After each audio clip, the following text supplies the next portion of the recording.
We start in the United States, which made massive waves last week with the announcement of two major Section 301 investigations. Welcome to This Week in Trade, bringing you a quick roundup of the latest international trade news and analysis from Goyder Limited's director George Riddell and the Geneva Trade Platform. On the 12th of March, the US Trade Representative initiated a probe into countries that failed to prohibit or effectively enforce bans on the import of goods produced using forced labor. This is a massive undertaking covering 60 economies, including key allies and trading partners like the European Union, the UK, Japan, South Korea, Canada, and Mexico, alongside China and India.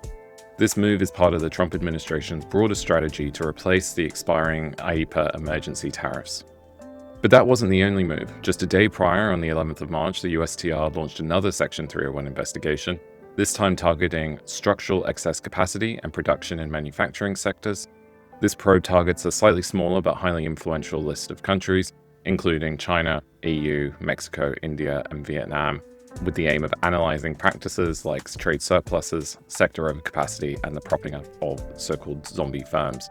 Public hearings for both of these investigations are scheduled between late April and early May, indicating a rapid timeline by the administration to potentially impose tariffs before July.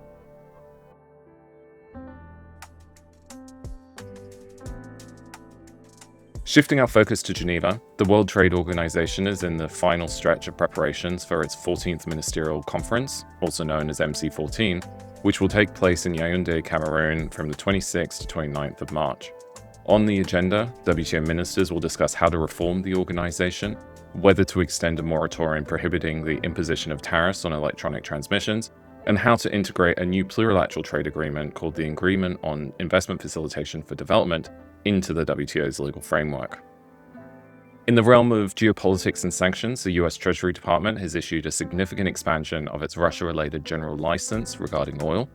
The new license provides a 30-day authorization running through the 11th of April 2026 for transactions necessary for the sale, delivery, and offloading of Russian origin crude oil and petroleum products. This widens a previous narrow authorization that was limited to India. This reflects the rising price of oil and other energy products as a result of the conflict in Iran. Meanwhile, geopolitical tensions continue to push supply chain resilience to the forefront.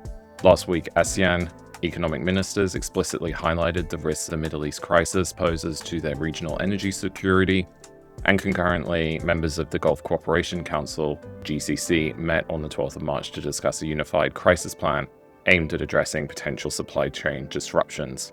As a practical step, the UAE and Oman have already agreed to activate a green corridor specifically to facilitate diverted shipments across land borders. Before we wrap up with trade agreements, businesses trading with New Zealand need to be aware of a major regulatory shift at the border. Starting on the 1st of April, existing customs goods fees will be completely replaced by a new goods management levies.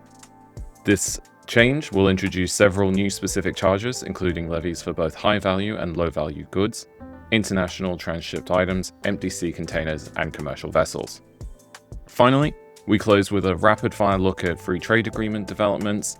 The US and Ecuador officially signed the US-Ecuador Agreement on Reciprocal Trade on the 13th of March. Over in Asia, Japan and the UAE have successfully concluded negotiations for an economic partnership agreement and will now move forward with ratification.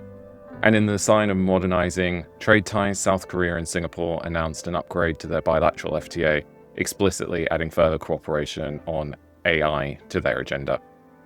Those are the headlines from This Week in Trade. To go deeper, check out more comprehensive breakdown of these and other developments on George's LinkedIn. This is a new series we'll be looking to evolve and expand based on your feedback, refining what we're presenting, and adding new voices. Let us know in the comments below and via the contact form on GTP's website how we can make this a more relevant and useful accompaniment to your coffee.